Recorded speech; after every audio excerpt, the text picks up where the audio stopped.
Certa vez encontrei uma presença assustadora na forma de uma figura alta e sombria. Este episódio perturbador ocorreu há algum tempo, quando eu morava em uma casa que tinha uma história sombria, onde 3 indivíduos tiveram fins trágicos.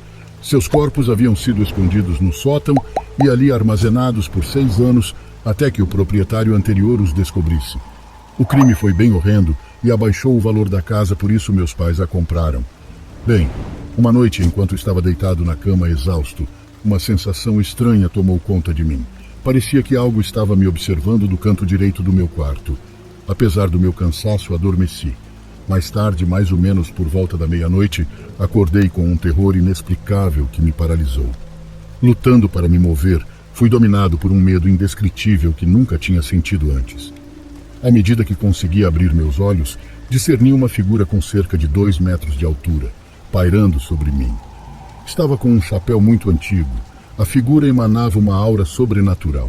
O pânico aumentou e minhas tentativas de ligar para meus pais foram inúteis. Minha voz parecia ter me abandonado, deixando apenas o pavor dentro de mim. Ao recuperar a capacidade de falar, chamei meus pais, contando o que eu tinha acabado de presenciar. No entanto, consideraram isso um mero pesadelo, afirmando que ninguém poderia estar dentro da casa.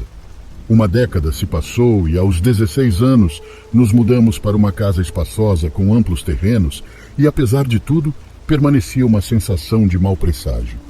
Uma noite, depois de uma sessão de jogo, fui para a cama, onde uma sensação desconcertante me atormentava, aninhada no fundo do meu peito. Ignorando o desconforto, fechei os olhos, apenas para ser acordado por um sussurro e uma respiração vindo do canto do meu quarto. Mais uma vez me vi imobilizado. A mesma figura se materializou, os mesmos 2 metros de altura, o mesmo chapéu. Fechando os olhos com força, senti um peso descer sobre meu peito.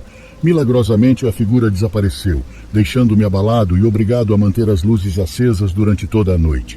Os encontros persistiram em meus pesadelos, ocorrendo quase mensalmente até nossa eventual mudança devido ao divórcio de meus pais. Surpreendentemente, desde aquela mudança, fui poupado desses sonhos assustadores. Partilhar esta experiência serve como um testemunho para que outros possam encontrar consolo, sabendo que não estão sozinhos ao enfrentar este fenômeno inexplicável. Obrigado por ouvir meu relato.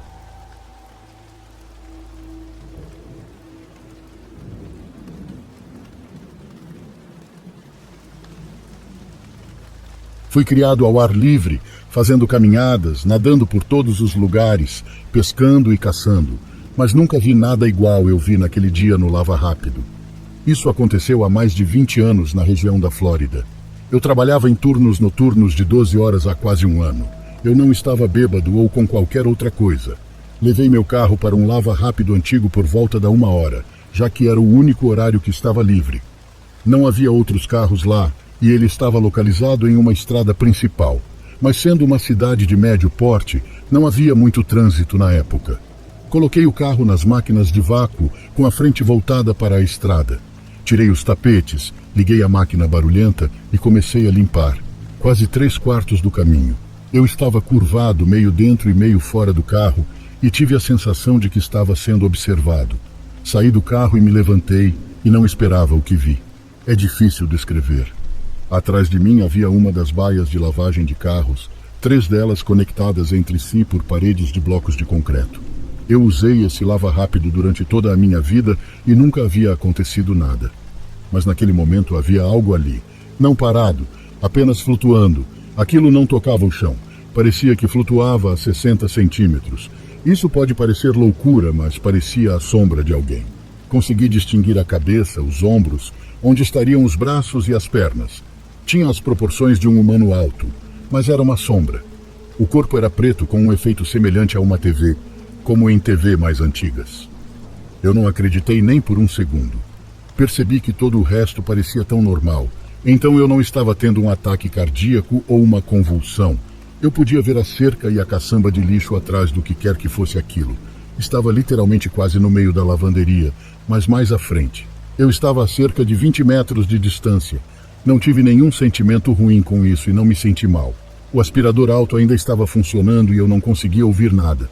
Então não sei se fez algum barulho. Eu estava pegando minhas coisas e prestes a sair. Nunca se aproximou ou se moveu. Estava simplesmente lá. Dei a volta no carro e peguei meu tapete no banco do passageiro. Não tenho ideia do porquê. Eu deveria ter simplesmente saído. Dei a volta na frente do meu carro com aquilo ainda lá. Sentei, liguei o carro, olhei para trás e sumiu. Não estava mais lá.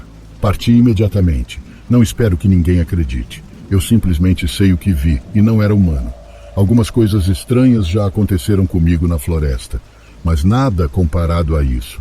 Realmente parecia que estava lá apenas para observar. Procurei outros encontros com descrições semelhantes, mas ainda não encontrei um que corresponda ao meu.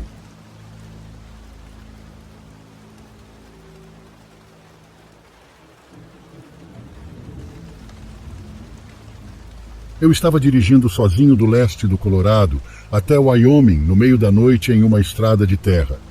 Era o tipo de escuridão que a maioria das pessoas nunca experimentará, como estar preso no meio do oceano. Nenhuma cidade ou mesmo cidade pequena, num raio de centenas de quilômetros em todas as direções. Assim que cheguei à fronteira do Wyoming, a estrada tornou-se pavimentada. Depois de cerca de meia hora, ouvi um grande estrondo de repente e meu carro parou com força no meio da estrada. Um pneu havia furado. Parei e saí. Estava tão silencioso e escuro quanto possível. Não havia uma única luz de qualquer tipo, exceto os faróis do meu carro. Comecei a trocar o pneu sozinho, sentindo-me extremamente desconfortável por estar sozinho. Então, no meio do nada, tirei minhas ferramentas e meu estepe do porta-malas e comecei a trocar aquele pneu o mais rápido que pude. Por alguma razão, tive a sensação de que deveria tentar o meu melhor para ficar quieto. Parecia que cada pequeno som que eu fazia era incrivelmente alto. Eu até desliguei minha música. Agachei-me, terminando de apertar as porcas do estepe, quando ouvi alguém gritar bem atrás de mim. Olá, precisa de ajuda com isso? Eu me virei e me levantei rapidamente. Meu coração parecia querer saltar pela boca. Ninguém estava lá. Olhei para o outro lado da rua, para a outra pista, e também não havia ninguém lá. Peguei minha chave de roda e comecei a gritar na escuridão. Quem está aí? Houve um silêncio mortal. Quer dizer, eu podia ouvir meu coração batendo, mas mal conseguia ver o outro lado da estrada. Corri e girei o macaco. O tempo todo tive a nítida sensação de que alguém estava bem atrás de mim, me observando. Rapidamente joguei todas as ferramentas no porta-malas. Não consegui voltar para o carro rápido o suficiente. Senti aquela presença ali na escuridão. Eu senti como se alguém fosse tentar me impedir de fechar a porta. Fechei-a o mais rápido que pude e corri para casa, em Wyoming.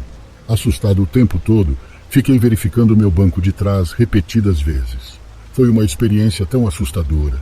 Eu nem vi a pessoa que estava lá naquela noite, mas ainda me pergunto o porquê tinha alguém no meio do nada naquele breu assustador.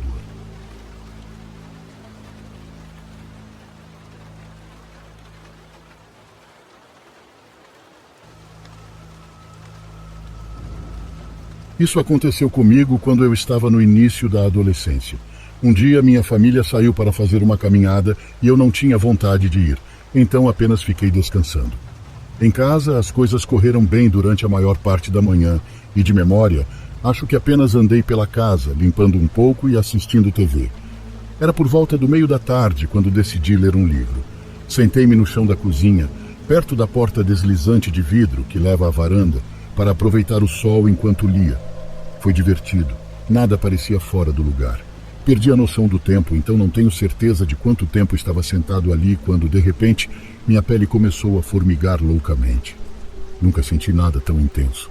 Alfinetes e agulhas correram por toda a minha pele e os pelos dos meus braços se arrepiaram. Eu percebi duas coisas. Algo estava errado e eu não estava sozinho. Sem pensar, olhei para cima e por alguns segundos que pareceram durar uma vida inteira, vi a sombra negra em plena luz do dia. Quase parei de respirar. Estava parado no meio da porta que levava da área de jantar da cozinha até a sala de estar. Lembro-me claramente que parecia masculino. Era alto, tinha cabelos espetados e parecia magro. Eu não conseguia ver o rosto da coisa, mas definitivamente estava me observando. Então recuou e desapareceu. Com o coração batendo forte, lentamente larguei o livro, levantei-me e fui até onde o vi. Não havia indicação de que estivesse ali, exceto pelo ponto ligeiramente frio na porta. Trêmulo, voltei para onde estava sentado ao sol lendo meu livro e fiquei lá até toda a minha família voltar para casa. Não contei a nenhum deles o que havia acontecido, e só alguns anos depois é que contei à minha irmã mais nova o que tinha visto na casa de nossos pais. Foi quando ela me contou uma história semelhante à minha. Uma sombra se formou na parede ao redor da mesma área em que eu vi, logo depois da porta da sala de estar. Ela disse que permaneceu por alguns momentos antes de desaparecer completamente. Nunca perguntei ao meu irmão mais velho se ele havia passado por alguma coisa, mas os dois irmãos mais novos e eu tínhamos certeza de que havia algo naquela casa. Todos nós três, em um momento ou outro, já experimentamos o som de alguém andando pela casa de um lado para o outro. O som começava do nada. Eram 3 passos lentos e arrastados que iam da cozinha para a sala e depois parava. Eu não sei o que era, mas aquilo me causa medo até hoje.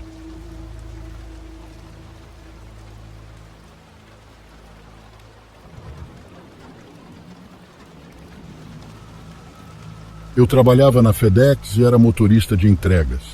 Isso foi há muitos anos, mas nunca esquecerei. Eu dirigi para eles por quase 5 anos. Era um trabalho muito bom e recebia um salário decente. Sempre gostei de dirigir e me considerei muito bom nisso. Quando trabalhei na FedEx, trabalhava bem perto da cidade. Eu normalmente seria designado para uma determinada área, e então entregava os pacotes lá. Eu tinha uma rota onde faria de 60 a 100 entregas por dia. Maior parte do tempo eram pacotes pequenos para casas e apartamentos. E de vez em quando um pacote grande. Meu caminhão era do tamanho padrão, então era meio grande. No início foi difícil dirigir em algumas daquelas ruas. Perto da cidade pode haver muitos carros estacionados na beira da rua. E algumas ruas também são muito estreitas. Mas eventualmente me acostumei e dirigi para todos os lugares, sem problemas. Uma vez eu estava trabalhando e já era um pouco mais tarde do que o habitual. Meu percurso demorou um pouco mais que o normal. Já eram cerca de 19 horas. Eu estava quase terminando, mas ainda tinha mais paradas para fazer. Depois de parar e deixar um pacote em uma residência, comecei a dirigir até minha próxima parada. Dirigi por uma rua estreita que era bastante tranquila. Um carro estava atrás de mim naquele momento e desci algumas outras ruas. Provavelmente 5 minutos depois, entrei em uma área tranquila nos fundos de um prédio de apartamentos. Quando o carro que vinha atrás de mim também virou para lá. Achei estranho. Eu já havia feito entregas neste prédio de apartamentos antes, então eu sabia que os pacotes eram entregues lá atrás. O lugar em que eu estava era basicamente um pouco mais que um beco. O prédio tinha estacionamento na frente e também no subsolo. Foi confuso a primeira vez que entreguei lá, mas descobri rapidamente. Então entreguei o pacote e voltei para meu caminhão para ver se o carro ainda estava lá atrás de mim. Ele estava estacionado como se estivesse esperando por mim. Um sedã de 4 portas, todo preto. Não prestei muita atenção em quem estava dirigindo, mas ele tinha espaço suficiente para me contornar. Então foi meio estranho. Quando continuei meu caminho, começaram a me perseguir novamente. Eu queria saber se estavam tentando me seguir por algum motivo. Saí da rua atrás do complexo de apartamentos, virando à direita. A estrada era muito estreita e a lateral do apartamento ficava à direita, e uma área de parque com calçada ficava à esquerda. Todos os carros estavam estacionados no lado direito da rua neste dia. Esta estrada estava tranquila e não tinha mais ninguém além dos carros estacionados. Isto é, até eu começar a descer. De repente, um carro que estava estacionado na minha frente virou à esquerda. O carro então parou, bloqueando completamente toda a estrada. Tive que parar meu caminhão e fiquei me perguntando o que diabos essa pessoa estava fazendo. Enquanto isso, o outro carro ainda estava atrás de mim. Eu estava completamente bloqueado. Depois que o carro na minha frente não se moveu por uns 30 segundos, senti problemas. Então, 2 das portas traseiras se abriram do carro que estava na minha frente. Eu vi alguns caras começarem a sair todos armados. Eles caminharam em direção ao meu caminhão. Foi naquela fração de segundo que tomei uma decisão. Virei para a esquerda e comecei a dirigir. Eu não sabia se conseguiria, mas dei a volta no carro e voltei para a estrada enquanto meu caminhão era metralhado de tiro. Aí acelerei e virei à direita na rua seguinte, que era um pouco mais movimentada. Os carros permaneceram lá atrás na outra rua. Depois disso, consegui terminar o meu percurso, que já estava atrasado. Eu estava observando atrás de mim o tempo todo, mas não vi aqueles carros novamente. Voltei para o setor de coleta e expliquei tudo o que havia acontecido. A polícia foi acionada onde pegaram as filmagens próximas. Capturaram 2 pessoas que eram imigrantes nigerianos. famosos por assaltos à mão armada, entre outras coisas. De qualquer forma, fiquei feliz de terminar meu trabalho e sair vivo naquele dia.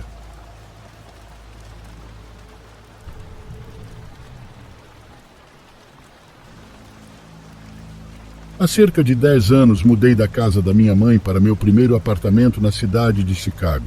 O lugar era um belo apartamento de 3 quartos na zona sul da cidade, em um bairro amigável perto da Universidade de Illinois. Eu morava com 2 colegas de quarto, Tom e Mike. Mike era um grande amigo meu, enquanto Tom era um bom amigo de Mike que eu não conhecia antes, embora acabássemos nos dando muito bem. Certa noite, cerca de um mês depois de me mudar, encontrei alguns amigos meus para tomar uns drinks em um bar mais no centro da cidade, a cerca de 10 minutos de minha casa. Foi um bom momento e acabei ficando um pouco bêbado antes de pegar um táxi à 1 da manhã e ir para casa. Ao entrar no meu apartamento, percebi que a porta do Tom estava aberta, mostrando que ele estava hospedado na casa da namorada, enquanto a porta do Mike estava fechada, com a luz da TV brilhando por baixo da fresta.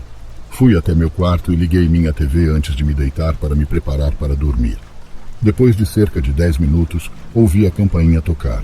Meio adormecido, acordei confuso porque eram quase 2 da manhã, então ignorei. Alguns segundos depois, a campainha tocou novamente, e novamente alguns segundos depois. Importante mencionar que meu colega de quarto Mike ganhava muito dinheiro vendendo maconha para algumas pessoas. Ele também era um grande drogado, então a ideia de ter adormecido enquanto esperava a chegada de um cliente noturno não estava fora de questão. Pensando nisso, fui até o interfone e perguntei quem era. A voz de uma garota respondeu: "É Emma. Estou aqui para ver Mike." Pensando que minhas suspeitas haviam sido confirmadas, saí pela porta da frente e desci as escadas. A porta para o exterior do nosso prédio era feita de vidro alto, para que você pudesse identificar facilmente qualquer visitante em potencial. Eu vi uma atraente garota loira em idade universitária, de óculos, esperando pacientemente do lado de fora. Eu nunca tinha visto essa pessoa antes, no entanto ela parecia não ser ameaçadora e, além de receber clientes aleatórios para comprar maconha, Mike também convidava algumas garotas aleatórias para sair de vez em quando. Por causa disso, baixei um pouco a guarda e abri a porta. A menina então repetiu o que havia dito momentos antes pelo interfone. "Olá, estou aqui para ver Mike." Eu respondi: "Ok, ele está aqui. Apenas me siga." E eu segurei a porta aberta para ela. Ela agarrou a maçaneta e eu me virei para subir as escadas. Enquanto eu estava andando, rapidamente percebi que essa garota Emma não estava me seguindo.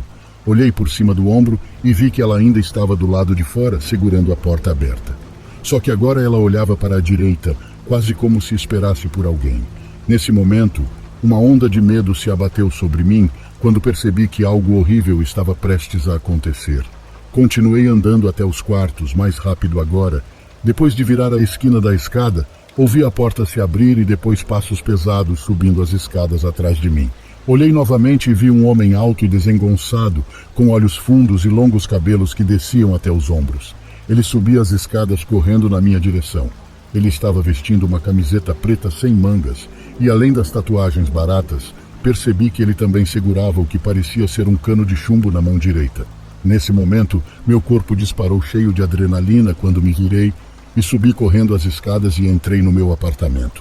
Virei-me para fechar a porta e vi o homem, que agora estava a poucos metros de entrar no meu apartamento, colocar o cano na cabeça.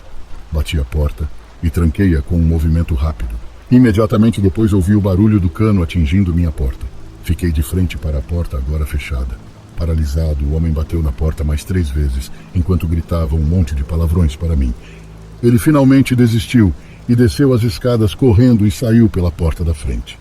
Corri para o quarto de Mike para acordá-lo depois de contar o que exatamente tinha acontecido.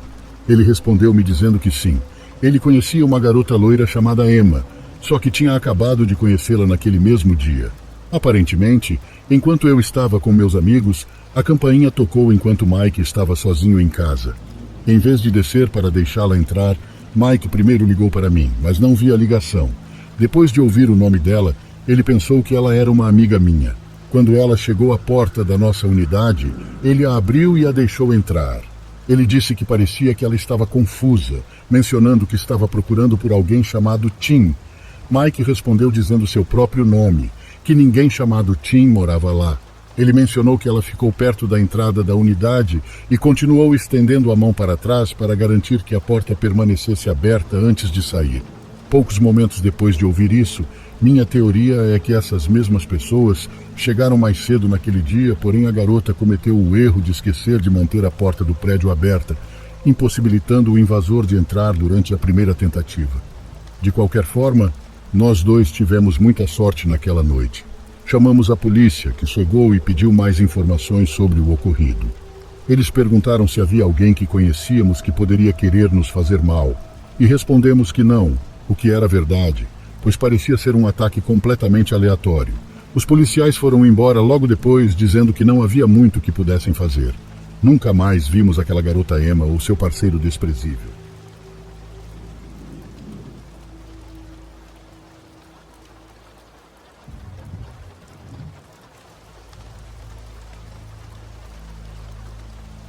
Viajo bastante por causa do meu trabalho e na maioria das vezes eu mesmo dirijo.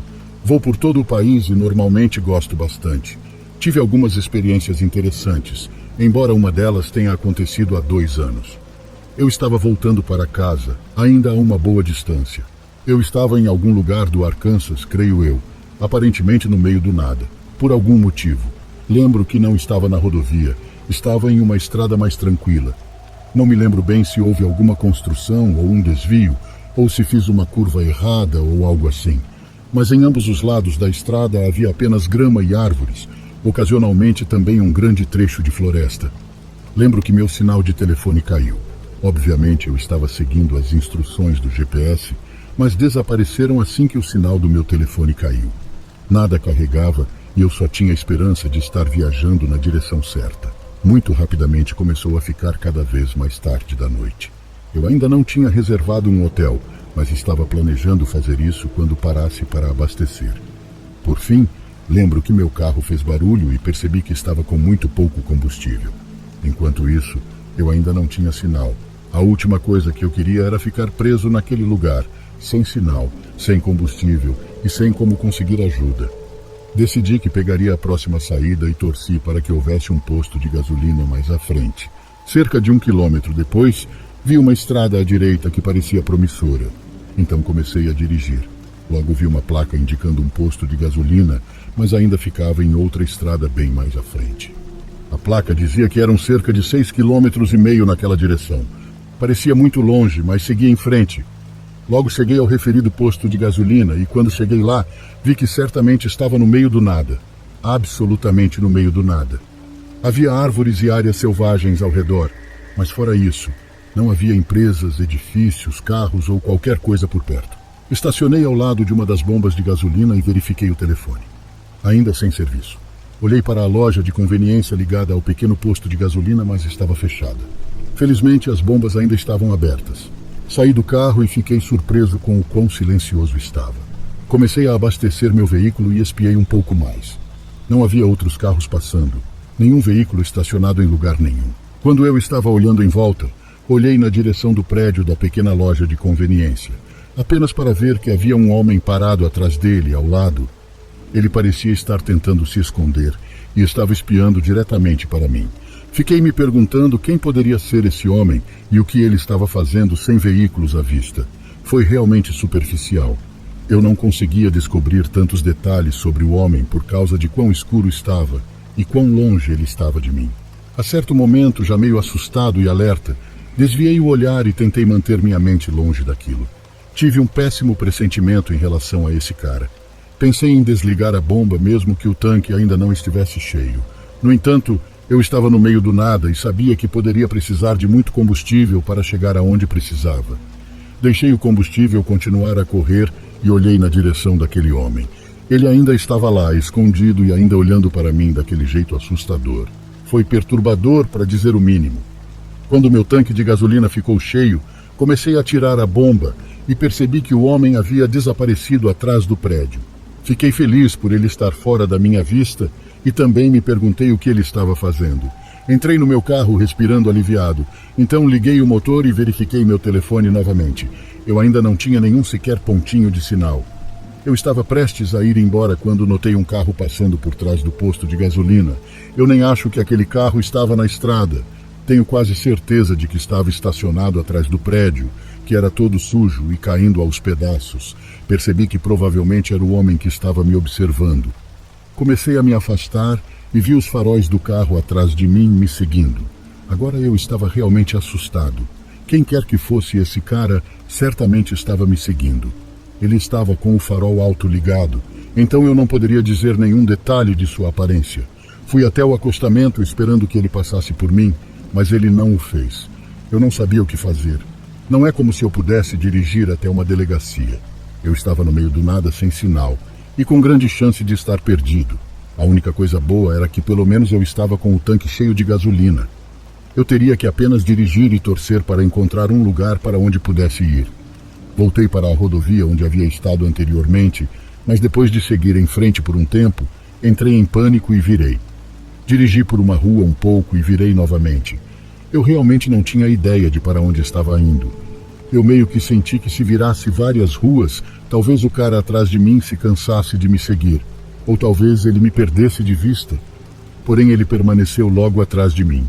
Eventualmente, nos levei a uma estrada um pouco maior e mais movimentada.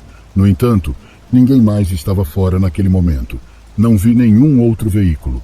O cara permaneceu logo atrás de mim enquanto eu dirigia por esta estrada por um tempo. Eu me virei repetidamente em quase todas as oportunidades. Depois de virar aleatoriamente por provavelmente 15 minutos ou mais, decidi seguir em frente por um tempo. Eu não sabia onde estava, mas sinceramente estava cansado de virar e dirigir por ruas que não conhecia. Foi quando, uns 2 a 3 minutos depois, eu ouvi um estrondo atrás de mim. Quase caí num barranco com o susto. Olhei para trás só para ver meu vidro traseiro em pedaços. Tinha certeza que tinha sido um tiro. Desesperado, acelerei e quando olhei para trás de novo. De repente, o carro atrás de mim entrou em uma estrada aleatória. Tive que olhar 2 vezes. Eu não conseguia nem acreditar no que via, mas ele finalmente desapareceu. Continuei dirigindo e, tremendo, peguei outra estrada para o caso de o carro mudar de ideia. A partir daí, verifiquei meu telefone novamente, mas ainda não havia serviço. Decidi continuar dirigindo por essa estrada até conseguir sinal novamente. Meu coração chegava a doer no peito e não acreditava no que estava acontecendo. Levei quase 1 hora, mas finalmente consegui algum sinal. Primeiro procurei instruções para uma cidade próxima. Encontrei então um quarto de hotel e chamei a polícia para relatar toda a situação. Não tenho certeza se o homem foi localizado ou se ele cometeu algum crime naquele posto de gasolina isolado. Não tenho certeza de como eles realmente fariam para encontrar esse cara. Ainda me pergunto quem ele era e por que tentou me matar.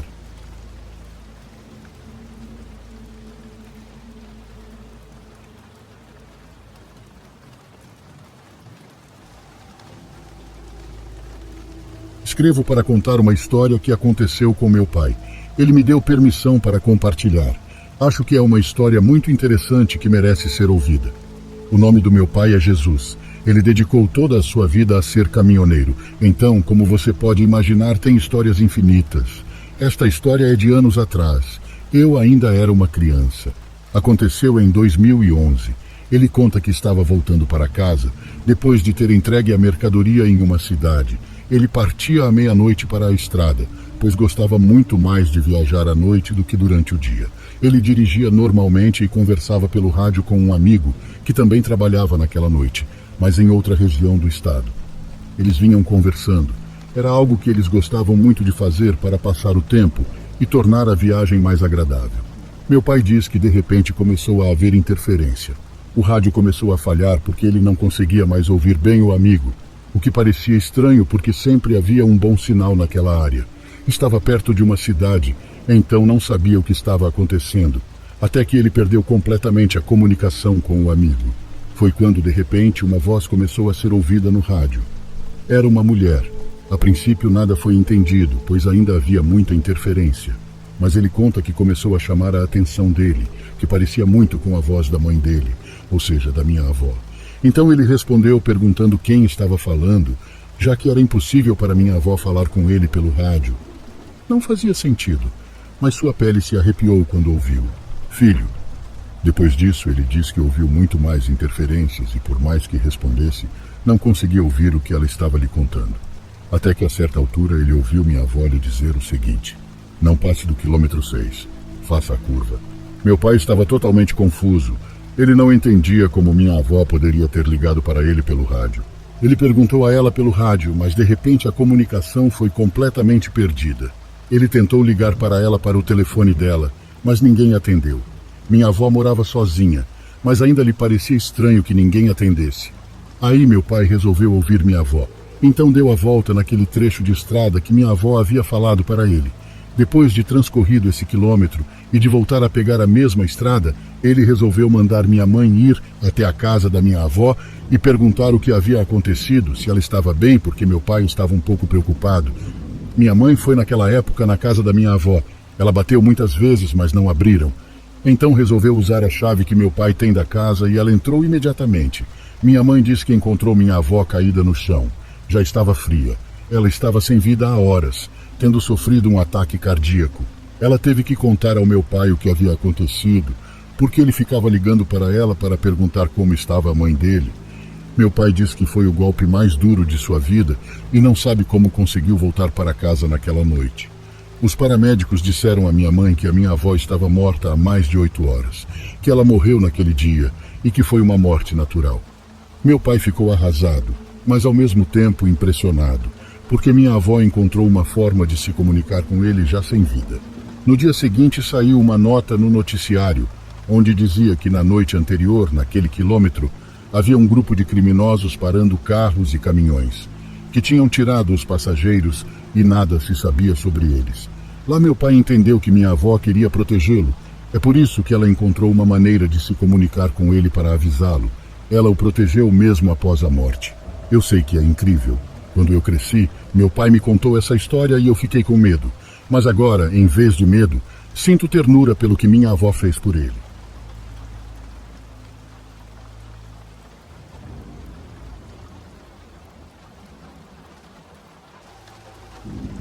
Eu era gerente de um hotel quando aconteceu o que estou prestes a lhe contar. Era quase 1h da manhã e nenhum novo hóspede havia chegado. Por algumas horas. Parecia que seria uma noite bem lenta. Eu estava conversando com um dos funcionários, depois me sentei. Durante meus 10 anos como gerente vi muitas coisas. Muitas brigas nos corredores, tráfico de drogas que deu errado e até assassinatos. A lista realmente é infinita. Mas aquela noite deve ter sido a pior. Por volta de 1h30 da manhã recebi uma ligação de um dos quartos. Atendi e fui recebido pela voz do que parecia ser um garotinho. Ele parecia ter no máximo 5 anos de idade e começou a me dizer que queria sua mãe e que eu precisava ir buscá-la. Perguntei ao menino se ele estava bem e ele disse que sim, mas que só queria a mamãe dele. Comecei a ficar realmente preocupado. Quando eu ia perguntar em que quarto ele estava, um homem pegou o telefone e se identificou como o pai do menino. Ele se desculpou por seu filho ter desperdiçado meu tempo. Antes que eu pudesse falar, a linha simplesmente ficou muda. Éramos um hotel antigo, então não sabíamos nem de qual quarto o garoto havia ligado. Comecei a ficar preocupado, então comecei a perguntar aos meus funcionários se algum deles se lembrava de um homem entrando em um quarto com um menino. Eu não estava tendo sorte até perguntar ao cozinheiro do restaurante. Ele disse que um homem havia chegado com uma criança naquela noite e usou um voucher que demos a todos os nossos convidados. Felizmente foi o único voucher usado naquele dia e continha o número do quarto. Peguei um dos maiores homens que tínhamos na equipe de trabalho e fui imediatamente para o quarto. Eu não tinha intenção de confrontar o homem ou mesmo de fazer qualquer pergunta. Eu só queria verificar e ter certeza de que aquele garoto estava bem. Peguei algumas toalhas e disse ao meu funcionário para esperar no final do corredor. Bati na porta e um homem atendeu. Ele era um cara baixo e gordinho que cheirava horrivelmente a álcool. Atrás dele, na cama, estava o menino. Ele era tão magro que eu podia ver suas costelas e estava coberto de hematomas. Tentei agir com calma e disse ao homem que estava com as toalhas que ele havia solicitado. Ele, é claro, negou ter pedido toalhas e fechou a porta na minha cara de uma maneira bem arrogante. Virei-me e corri pelo corredor até o elevador. Assim que voltei à recepção, liguei imediatamente para a polícia. Fui orientado a agir com naturalidade e não fazer mais nenhum contato com o homem para evitar que ele fugisse com o menino. Meu coração estava acelerado e eu suava muito enquanto esperava a chegada da polícia. Eles cercaram o prédio e entraram às dúzias. Eu disse a eles em que quarto o homem estava e dei-lhes a chave também. Eu não queria ir até lá, mas se houvesse alguma chance de eu ajudar aquele garoto, eu aceitaria. A viagem de elevador pareceu durar uma eternidade, enquanto eu pensava em todos os cenários possíveis para o que estava prestes a acontecer. O elevador parou. Eu e 8 policiais saímos para o corredor e descemos em direção à porta. Eles me fizeram esperar mais perto do final do corredor. Fiquei apavorado ao vê-los bater na porta e exigir que o homem saísse. Ele recusou e disse que mataria o menino se tentassem entrar. Naquele momento, as coisas se tornaram muito reais. Foi quando minha ficha realmente caiu. Tentaram negociar com o homem durante quase 1 hora, mas ele foi implacável e determinado a permanecer naquele quarto o maior tempo possível. Finalmente, eles decidiram simplesmente invadir.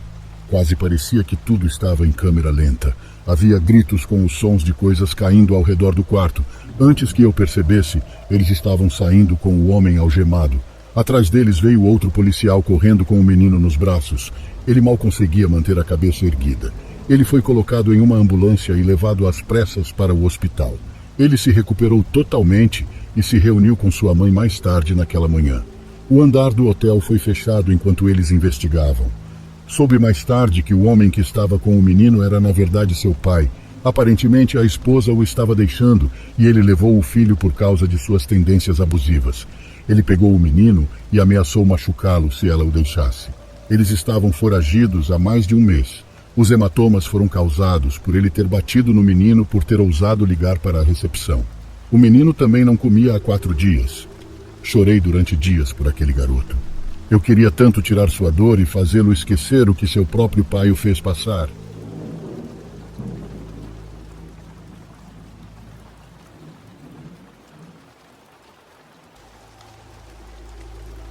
Morei em uma casa da década de 20 por vários anos. Havia essa figura peculiar e sombria a que nos referíamos como o Homem das Sombras. Essa presença andava de um lado para o outro em nosso pequeno corredor de 3 metros e muitas vezes permanecia nas portas, apenas nos observando. Nos primeiros meses ignorei isso, atribuindo-o a uma imaginação hiperativa. Mas as coisas mudaram quando reorganizamos a sala e posicionamos a TV na parede ao lado da entrada do corredor, com os assentos voltados para ela. Surpreendentemente, os visitantes também começaram a fazer comentários sobre ver aquele ser diabólico. Aquilo era escuro e ficava quase imperceptível quando seu olhar estava fixo na televisão. Se você direcionasse sua atenção para ele, ele gradualmente desapareceria como se nada estivesse estado ali. Surpreendentemente, todos que o encontravam descreviam o mesmo sentimento. Parecia que aquilo sentia prazer em observar as pessoas e, peculiarmente, nunca se aventurava além dos limites daquele corredor. Quando eu era uma criança de 6 ou 7 anos, tive que ficar bastante tempo no apartamento da minha avó enquanto meus pais se divorciavam. Eu e minha irmã tínhamos visto essa figura sombria no final do corredor, sempre parada ali. Sempre pensei que fosse meu avô, pois ele faleceu quando eu tinha 3 anos. Minha irmã, 8 anos mais velha que eu, porém tinha visto a mesma figura sombria no final do corredor quando meu avô estava vivo. Minha avó tinha uma porta de vidro fosco na frente da sala que geralmente mantínhamos fechada. Você pode ver o final do corredor quando a porta está fechada e você pode definitivamente ver uma pessoa real andando pelo corredor, embora embaçada. De vez em quando, todos podíamos vê-lo com a porta fechada, mas assim que a porta fosse aberta, ele desapareceria.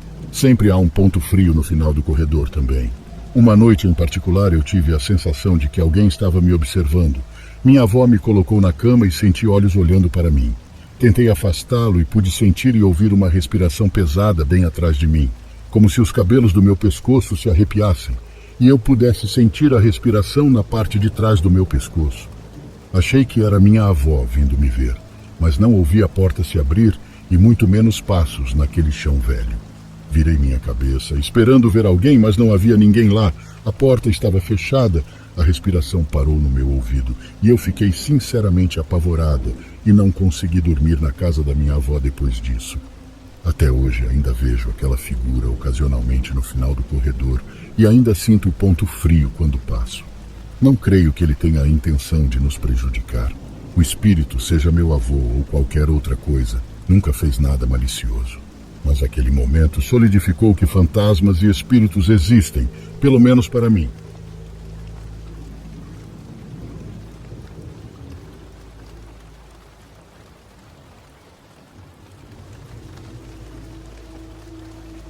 Em 2000, quando eu tinha 11 anos, minha mãe, meu irmão e eu voamos do oeste de Londres para Perth, na Austrália. Iríamos passar 5 semanas seguidas lá para o casamento do meu tio. A casa do meu tio era praticamente um palácio. Ele morava num condomínio fechado com vários seguranças patrulhando a área mais à frente da entrada. Até tinha um daqueles sistemas de alarme sensíveis. No quarto dia da nossa visita, todos os adultos saíram para uma festa. Meu irmão James, que tinha 13 anos, e eu ficaríamos sozinhos na casa do meu tio por um tempo. Dado que o lugar era tão seguro, ninguém estava muito preocupado com o fato de estarmos sozinhos. Nossa mãe prometeu voltar por volta da 1 da manhã. Eles definiram o alarme e foram embora. Depois, James e eu meio que vagamos pela casa por um tempo. Quase parecia que estávamos em um museu ou algo assim. Todas as portas e janelas que encontramos estavam fechadas e trancadas. Por fim, voltamos para a sala e começamos a assistir a um filme. Colocamos o volume bem alto porque queríamos aproveitar o som surround do meu tio. Cerca de 30 minutos depois, James pausou o filme e inclinou a cabeça para o lado como se estivesse ouvindo alguma coisa. Depois de alguns segundos, ele retomou o filme. Menos de 5 minutos depois, ele parou novamente e olhou para o hall de entrada. James e eu estávamos na sala, e a parede que nos separava do hall de entrada tinha uma abertura decorativa retangular com barras de ferro fundido dentro dela. Além da abertura, havia apenas escuridão. Não havia nenhuma luz acesa na frente da casa. Perguntei o que ele estava fazendo e ele rapidamente me silenciou. Ele ficou sentado em silêncio por alguns momentos. Depois, lentamente, pareceu relaxar e recostou-se em seu assento. Retomamos o filme. Cerca de 15 minutos depois, comecei a ouvir também. Ouvi passos vindos da frente da casa. Parecia botas pesadas. E para que pudéssemos ouvir isso com o som ligado. Quem quer que estivesse lá certamente não estava tentando ficar quieto. Surpreendentemente, nenhum de nós surtou. Nem pausamos o filme. Meu irmão acabou por pegar o telefone fixo e ligou para o número da minha mãe. Nós dois olhamos para o saguão escuro, esperando que alguém espiasse pela janela decorativa. Meu irmão teve que ligar algumas vezes antes que minha mãe finalmente atendesse. Ele afirmou com muito mais calma do que eu jamais poderia ter conseguido que tinha certeza de que havia alguém na casa conosco. Minha mãe o instruiu a apertar o botão do pânico do sistema de segurança e se esconder em um dos quartos do térreo. Ela afirmou que estava a caminho. Lembro-me de James e eu olhando um para o outro com apreensão. O botão do alarme de pânico estava no armário do hall de entrada e foi de lá que ouvimos passos pela última vez. Levantei-me com cautela, sentindo como se estivesse separado do meu próprio corpo, quase como se fosse um sonho. Caminhei cuidadosamente até o corredor que levava à entrada. Não dei mais nenhum passo quando notei o sensor de movimento no canto superior da sala. Meu tio tinha sensores de movimento em todos os cômodos que disparavam o alarme quando não havia ninguém em casa. Os sensores de movimento estavam ligados, mas não disparavam o alarme. Eles, no entanto, piscariam em vermelho sempre que detectassem movimento na área. Da minha posição, pude ver que as luzes estavam piscando em vermelho. Alguém estava lá e estava se movimentando. Eu recuei e James imediatamente agarrou meu braço. Ele deve ter visto a expressão no meu rosto. Ele me levou até a cozinha. Nosso primeiro instinto foi nos esconder na despensa. Ficamos lá apenas por 1 minuto ou mais quando percebemos o quão estúpido era tentar nos esconder ali. Precisávamos sair daquela casa. Saímos da despensa e pegamos 2 facas do porta-facas. Assim que abrimos a porta da cozinha, os alarmes começaram a tocar. Olhei para a janela decorativa e vislumbrei um homem de camisa azul espiando para nós através dela. James e eu corremos pela lateral da casa sem nem nos preocupar em tentar destrancar o portão. James me disse para enfiar minha faca por baixo do portão e ele fez o mesmo. Nós dois pulamos e atravessamos a rua correndo. Eu estava meio convencido de que o homem estaria logo atrás de nós tentando nos pegar, mas não o vi novamente. Na verdade, não vimos mais nada de dentro da casa até a segurança chegar, cerca de meio minuto depois. A essa altura, estávamos sentados na calçada do outro lado da rua. Ouvimos um barulho alto vindo do 2º andar, seguido de um clarão. Outro segurança ficou conosco e a polícia chegou minutos depois. O cara havia sido baleado pelo segurança após ter ido para cima dele com uma faca. O segurança deu 2 tiros nele e ele não sobreviveu. James e eu ficamos apavorados quando tivemos mais notícias da polícia. Não havia como o homem ter conseguido entrar enquanto o alarme estava ligado. Era muito mais provável que ele estivesse na casa o tempo todo, permanecendo escondido, até que todos saíssem. Uma coisa nunca me pareceu certa todos esses anos depois, é que se aquele cara estivesse lá para roubar o lugar, ele poderia facilmente ter dominado James e eu enquanto estávamos no sofá, ou poderia ter nos perseguido quando estávamos correndo. Quero dizer, ele devia saber que estávamos lá. Obviamente ele não queria ser visto por nós, mas também parece que não tentou nos machucar, embora tenha sido morto pelo segurança após tentar matá-lo.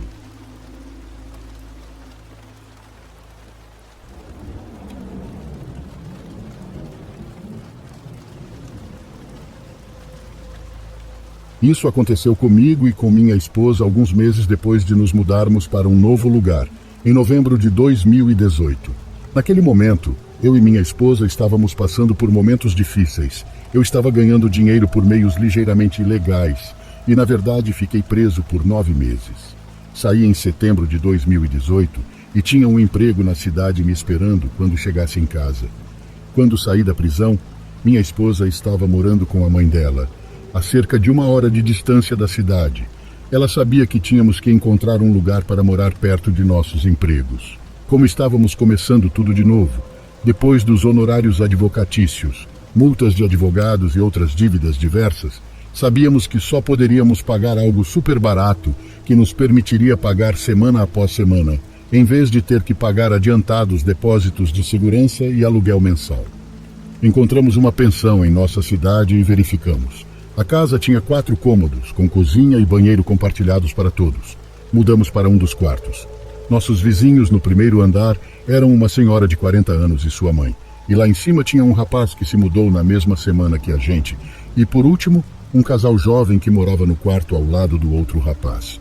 Nos 3 meses que moramos lá, as únicas pessoas com quem conversamos foram o jovem casal lá em cima.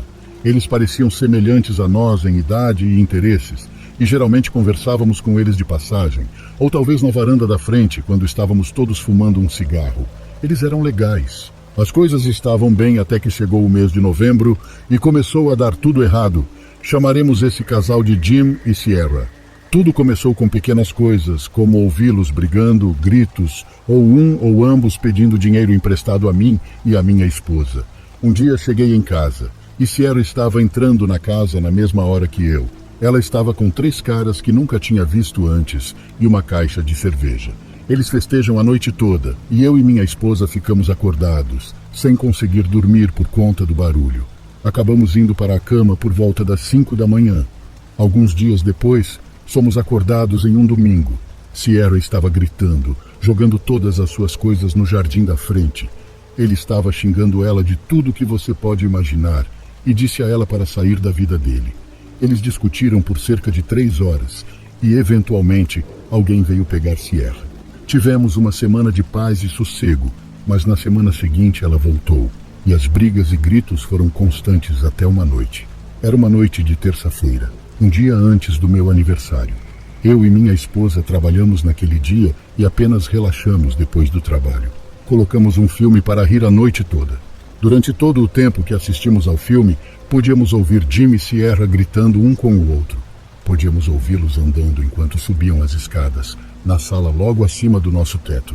Durou todo o filme e parecia que depois de realmente terminar o filme, nós dois percebemos que Jim e Sierra finalmente pararam de brigar. Nós dois queríamos aproveitar o silêncio e nos deitamos e nos abraçamos para dormir até termos que ir trabalhar pela manhã.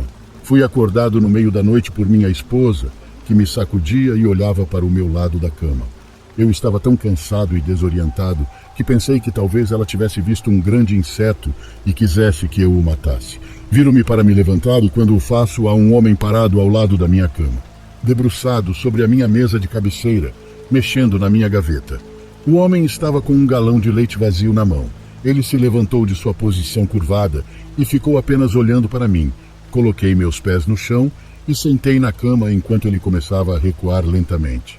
Nesse ponto, finalmente percebi que era Jim que estava em nosso quarto mexendo nas minhas coisas, segurando um galão de leite vazio.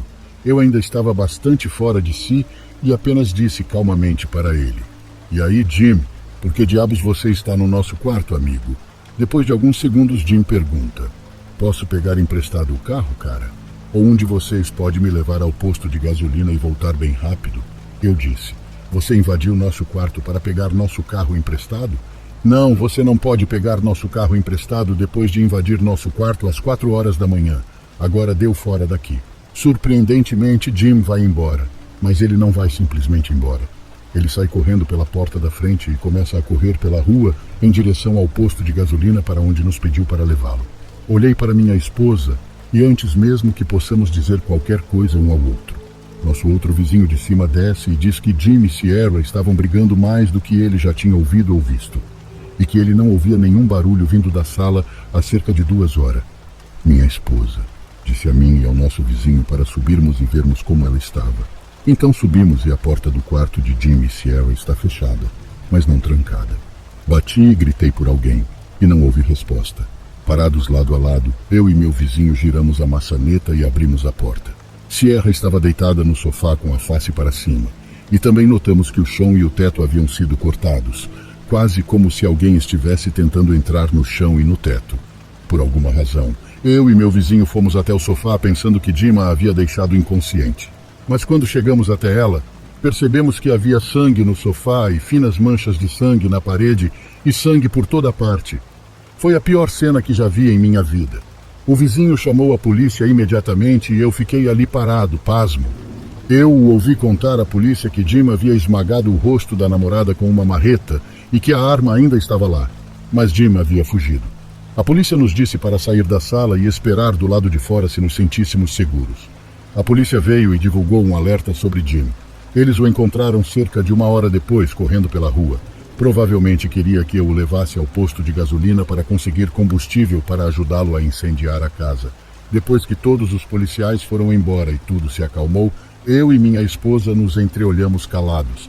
Tivemos que chamar a polícia novamente, para podermos ir para o trabalho no dia seguinte, porque havia 2 vans de notícias na frente durante toda a manhã, e toda vez que saímos para fumar ou algo assim, eles nos atormentavam para uma entrevista. Acabou sendo uma pequena notícia com um pequeno parágrafo no jornal e um segmento de 1 minuto no canal de notícias local.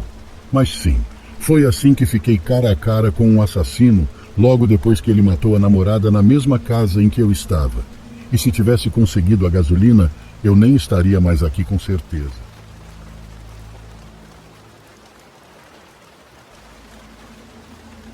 Esta parte da história começa em 2009.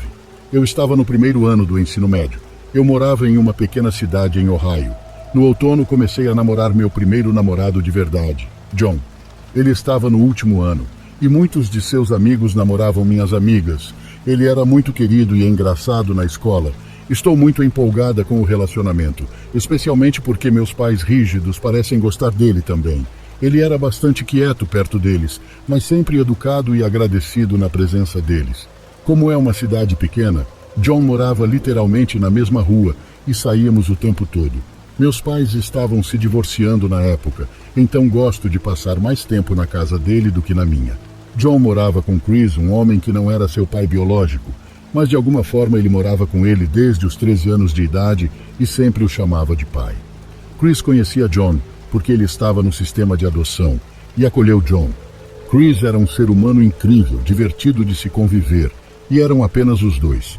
A princípio não sei muito sobre a infância de John, exceto que foi claramente difícil para ele se envolver com serviços infantis. De qualquer forma, passamos muito tempo juntos e sempre nos divertimos com Chris também. Eventualmente, John me confidenciou que muitas vezes ele tinha uma depressão muito forte e tinha pensamentos muito ruins. Fiquei abalada com isso e até contei a Chris sobre isso. Apesar de tudo, continuamos namorando e fiz o meu melhor para apoiá-lo. Então, no ano seguinte, estou no último ano e John se formou. Mas ele não está realmente fazendo nada. Ele não foi para a faculdade e seus planos de ingressar no exército não estavam dando certo. Ele está morando com Chris e trabalhando em um emprego de meio período que meu pai conseguiu para ele. Sempre gostei da escola e das atividades extracurriculares e senti que John estava me impedindo. Nosso relacionamento estava piorando em muitos aspectos, mas eu estava com medo que se terminasse ele pudesse realmente fazer algo drástico que havia ameaçado fazer. Então, em maio de 2011, terminei o ensino médio e decidi que precisava deixar o relacionamento para trás. Eu estava tendo meus próprios problemas de depressão e John estava prejudicando minha saúde mental. Finalmente disse a ele que precisávamos terminar e que ele precisava parar de entrar em contato comigo. com ameaças. Praticamente cortei todo o contato e alguns meses depois consegui um apartamento com um amigo a cerca de 30 minutos de casa, bem ao lado da faculdade que frequentava. Numa sexta-feira à noite, em abril de 2012, estou na minha cidade natal para ver um amigo e passo pela casa de John, onde vejo carros da polícia por toda parte. Comecei a tremer e não sabia o que pensar. Então liguei imediatamente para nosso amigo em comum, Kyle. Kyle disse que não tem ideia do que estava acontecendo com John e disse que John havia passado um tempo em sua casa alguns dias antes. Kyle disse que John parecia estar de bom humor. Kyle estava no meu apartamento com minha colega de quarto. Isso era normal, pois ele tinha uma queda por ela, então continuo dirigindo. Quando chego em minha casa, Kyle não ouviu nada, mas minha mãe me liga. Ela é amiga de esposas de policiais e outras coisas de cidade pequena. Acontece que John assassinou Chris e tinha fugido. Depois de um tempo sem notícias de Chris, os policiais encontraram seu corpo em casa. Fiquei chocada e um pouco assustada, assim como Kyle e minha colega de quarto. Decidimos passar a noite na casa dos pais da minha colega de quarto. Pela manhã, os policiais felizmente encontraram e prenderam John. Ele foi facilmente localizado em um motel a cerca de 24 quilômetros de sua casa e a cerca de 20 quilômetros de nosso apartamento. Quando os detalhes foram divulgados, a coisa toda ficou ainda mais assustadora. Foi tudo tão brutal e ocorreu dias antes do corpo ser encontrado, o que significa que John estava na casa de Kyle enquanto já tinha feito essa atrocidade. Ele enfiou o corpo de Chris no freezer de sua casa. É uma loucura pensar em como alguém poderia ser tão psicopata. Realmente não houve nenhuma explicação dada. John inicialmente tentou alegar insanidade, mas acabou sendo considerado competente e depois se declarou culpado. Ele pegou 30 anos de prisão. Obviamente contei esta história da minha perspectiva, mas a pessoa que realmente importa nisso é a vítima. Chris era um ser humano incrível. Deu um teto, amor e carinho a John. Chris passou a vida defendendo crianças como John, e o centro local em que trabalhava leva o seu nome, assim como a rua em que está. Muitas vezes me pergunto o porquê de tudo isso. Chris e John se davam bem quase o tempo todo, e embora John claramente tivesse problemas de saúde mental, ninguém pensava que ele iria realmente machucar alguém. Mas claramente havia algo muito errado com John que não percebemos. Tive a sorte de não sofrer nenhuma violência em suas mãos. Eu gostaria de poder dizer o mesmo de Chris. Sou grata pelo tempo que passei com ele e pelo impacto positivo que ele teve em minha vida durante esse período. Eu sei que ele teve um efeito positivo em muitas outras vidas também. Que ele descanse em paz.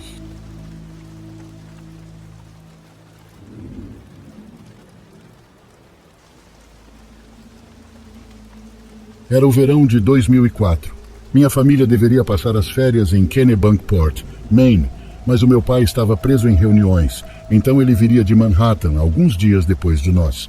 Minha mãe queria ir até o Maine antes de meu pai chegar, o que foi muito chato para mim na época, mas eu e meus irmãos não tivemos escolha. Minha irmã e eu colocamos as bagagens no carro e começamos a dirigir. Eu tinha cerca de 14 anos na época. A viagem transcorreu sem intercorrências, mas houve vários atrasos e acabamos chegando muito mais tarde do que o planejado. Por causa disso, não conseguimos contatar os proprietários da casa que estávamos alugando para pegar as chaves. Parece um planejamento horrível, mas aparentemente eles foram bastante rígidos quanto ao prazo para pegar as chaves. Minha mãe, imperturbável, decidiu que queria comer lagosta, então fomos a um dos nossos lugares favoritos. Ela ligou para meu pai para ver se ele poderia fazer reservas em um hotel em Kennebunkport. Enquanto comíamos a lagosta, um cara apareceu e começou a conversar com minha mãe. Achei que era apenas uma conversa amigável. Durante isso, meu pai liga para minha mãe e minha mãe pede licença para falar com ele. Aparentemente todos os hotéis estavam reservados para passar a noite. Era a alta da temporada de férias em Kennebunkport. O plano era irmos de carro até a cidade mais próxima e encontrar um lugar para ficar até que pudéssemos pegar as chaves da nossa casa de férias. Aparentemente o morador local estava ouvindo a conversa da minha mãe e voltou assim que ela desligou o telefone. Até aí não havia nada de estranho nele. Ele tinha uma aparência formal. Ele disse à minha mãe que tinha uma casa grande e tinha quarto de hóspedes onde éramos mais que bem-vindos e que sua esposa não se importaria. Imediatamente minha reação foi: de jeito nenhum eu iria me hospedar na casa de um cara qualquer. Ainda por cima, Maine é assustador. Sem ofensa para ninguém do Maine, mas as ruas ficam assustadoras quando anoitece. Minha mãe, Disse que ele trabalhava em finanças. Minha mãe era banqueira de investimentos, e eles conversaram o suficiente para minha mãe determinar que ele não era um perigo para nós. Liguei para meu pai bastante histérico, mas ele disse que eu estava exagerando e que precisava sair mais da cidade e aceitar que às vezes as pessoas são simplesmente legais. Meu irmão, minha irmã e eu entramos em nosso carro e o seguimos de volta para sua casa. A casa de hóspedes era realmente muito boa, totalmente mobiliada, mas as camas estavam estranhamente posicionadas. Tinha 2 quartos e, em vez das camas ficarem no meio ou centralizadas, elas estavam bem embaixo da janela de cada quarto. Parecia fora de lugar para mim. De qualquer forma, não tinha como eu sair dali. Estávamos todos nos preparando para ir para a cama. Minha mãe ouve uma batida na porta e é o cara. Ele disse que só queria verificar se estávamos bem. Cerca de 30 minutos depois, ele volta para fazer o check-in novamente. Nesse ponto, minha mãe disse: "Obrigada, estamos bem. Passaremos na sua casa pela manhã para agradecer, ok? Então avance mais 30 ou 45 minutos. Eu não conseguia dormir, estava com medo. Ouvimos um barulho de tipo de folhas, o que é estranho porque a casa de hóspedes não ficava perto de árvores ou perto de arbustos que pudessem causar esse barulho. Nesse ponto, vejo minha mãe acordada olhando para a janela, tipo, apontando para a janela com os olhos. Nenhuma das janelas tinha cortinas. O cara disse que era porque a esposa dele estava em processo de redecoração. Quando olhei para cima, havia uma figura masculina parada. Achei que ia ter um ataque cardíaco. Não sei quanto tempo ele ficou lá. Quando ele foi embora, minha mãe esperou um pouco e depois nos disse para juntarmos nossas coisas. Ela não estava brincando. Meu pai estava ao telefone naquele momento e ele estava falando com minha mãe sobre alguma coisa, mas não ouvi o que minha mãe disse. Ela ia colocar coisas no carro e segui ela para fora. Isso foi por volta das 2 horas da manhã. Quando entramos no carro, paramos na frente da casa principal para que pudéssemos dar o fora dali. Porém, quando chegamos à frente, todas as luzes estavam apagadas. Não apenas todas as luzes, mas parecia que ninguém estava em casa. Luz da varanda, abajur e janelas frontais. Estava um breu. Além disso, os 2 carros desapareceram. O carro do morador local e o que presumimos ser o carro de sua esposa. Depois de ver isso, minha mãe, a essa altura, bastante inquieta, disse que íamos embora e seguimos de carro até o portão. O portão no final da entrada estava trancado e trancado com cadeado por dentro. Não era um portão super forte, então meu pai disse: "Acelere e bata no portão." Estávamos em um grande SUV. Acabamos atravessando. Voltamos direto para Kennebunkport, sem nos falar o tempo todo. Nunca mais voltamos ao Maine. Certa noite perguntei a um membro da família sobre isso, e tudo o que ele disse foi que eles não lhe contaram todos os detalhes. Ele disse que os verdadeiros proprietários daquela casa estavam de férias. Presumo que minha mãe ou meu pai procuraram as autoridades locais e descobriram isso, mas nunca nos contaram. Não sei quem era aquele homem ou o que estava planejado naquela noite. Eu estava curioso para saber se havia algum serial killer ou assassino conhecido naquela área naquela época, mas não achei nada.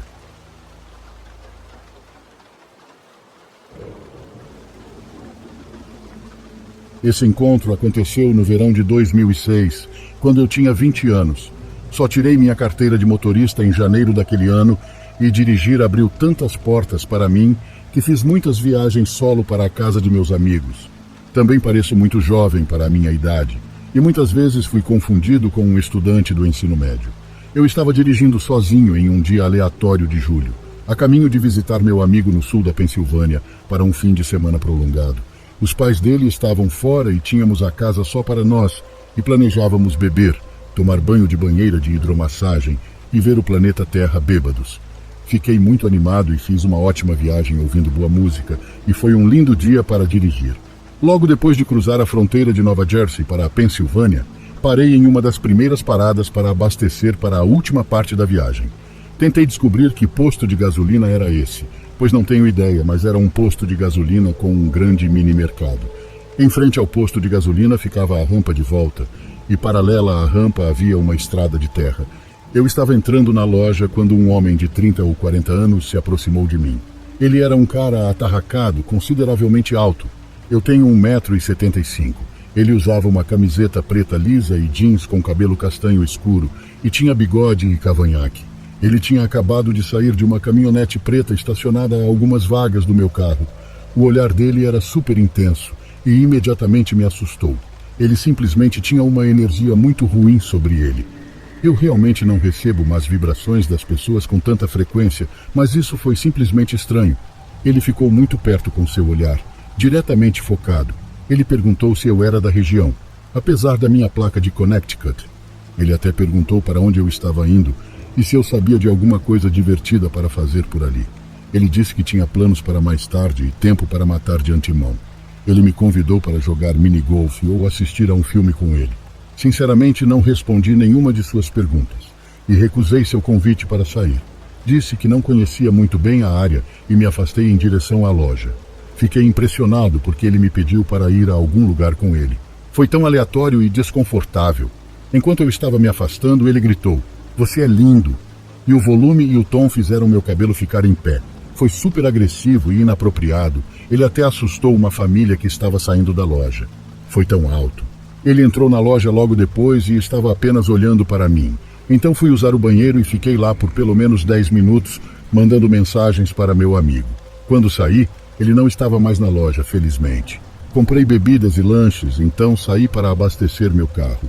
Fiquei aliviado por seu carro ter sumido e comecei a pensar no resto da viagem e a ficar animado para ver meus amigos. Porém, quando paro na estrada para voltar à rodovia, ouço alguém buzinando persistentemente na estrada de terra paralela à rampa de acesso, buzinando, gritando e acenando para que eu dirija até ele. Ele estava de frente para o posto de gasolina e estava esperando que eu parasse. Eu imediatamente surtei e pulei na rampa de volta para a rodovia. Ele entrou na rodovia atrás de mim e liguei para meu amigo extremamente assustado. Dirigi tão rápido e provavelmente perigosamente olhando para trás, tive sorte de não ter sofrido um acidente, mas simplesmente não sabia o que fazer. Ele não me seguiu por tanto tempo e acho que depois de algumas saídas ele finalmente desistiu. Meu amigo e eu tínhamos um plano alternativo. Se eu visse o carro dele novamente, ele me indicaria uma delegacia de polícia na cidade mais próxima da casa dele, em vez de eu ir diretamente até a casa dele e levar alguma aberração até nós. Não vi o carro novamente e fui até meus amigos, mas nas últimas horas da viagem fiquei extremamente tenso e ansioso. Lembro-me de verificar frequentemente meus espelhos em busca desta caminhonete preta. Tudo terminou bem.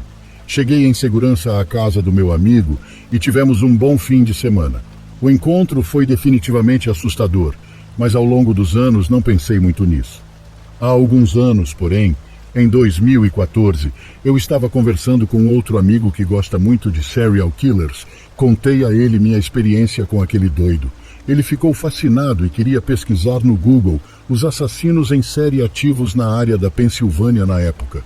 O primeiro hit foi para Adam Leroy Lane, e ele parecia quase exatamente igual ao homem que conheci em 2006. Poderia ter sido minha mente preenchendo os espaços em branco, mas as características básicas: cabelo castanho, 40 anos, alto, com bigode e cavanhaque. Na minha memória, ele era um pouco mais magro do que nas fotos, e foi em 2006, e não em 2007, quando ele foi condenado por assassinar mulheres. Ainda assim, é uma coincidência estranha e que nunca esqueci.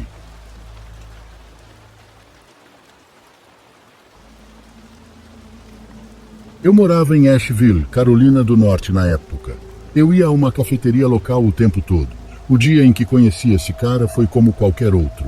Entrei na loja, pedi meu café e sentei para ler o jornal local quando um homem mais velho veio até mim e perguntou se poderia sentar.